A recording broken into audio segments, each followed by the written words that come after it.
Si Sara Labati at ang Live Resin sa kanyang bag, isang bagong usapan sa social media. Sa mundo ng social media, ang mga artista ay palaging nasa ilalim ng masusing pagmamasid ng publiko, at kamakailan lamang, si Sara Labati ay naging sentro ng usapan dahil sa isang larawan na ipinost niya sa social media. Ang larawan, na kinunan sa ika-15 anibersaryo ng Ivy Clinic, ay nagpakita kay Sara na bumubulong ng isang bagay sa kapwa-aktres na si Catherine Bernardo.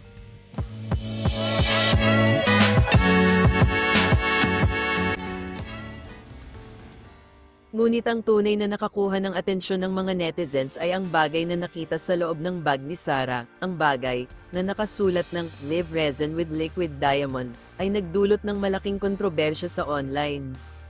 Ang Live Resin, ayon sa mga netizens, ay isang uri ng concentrate na gawa sa cannabis. Ito ay isang produkto na ilegal sa Pilipinas. Ang paglitaw nito sa bag ni Sara ay nagdulot ng pagkadismaya at negatibong komento mula sa ilang netizens.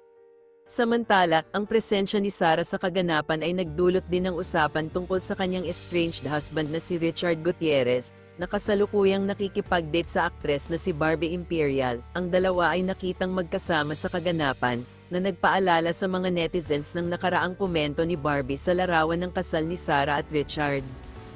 Ang kontrobersya na ito ay nagpapakita ng lakas ng social media at kung paano ito maaaring magkaroon ng malaking epekto sa buhay ng mga artista. Ang bawat kilos at pagkilos nila ay maaaring masuri at pag-usapan ng mga netizens. Sa kabila ng kontrobersya, si Sara ay nanatiling tahimik tungkol sa isyu. Hindi pa siya nagbibigay ng anumang pahayag tungkol sa bagay na nasa loob ng kanyang bag. Ang kontrobersya na ito ay isang paalala na ang mga artista ay tao rin at may karapatan sa kanilang privacy. Ngunit sa mundo ng social media, ang kanilang privacy ay madalas na napapabayaan. Ano ang masasabi niyo tungkol dito? Just comment below.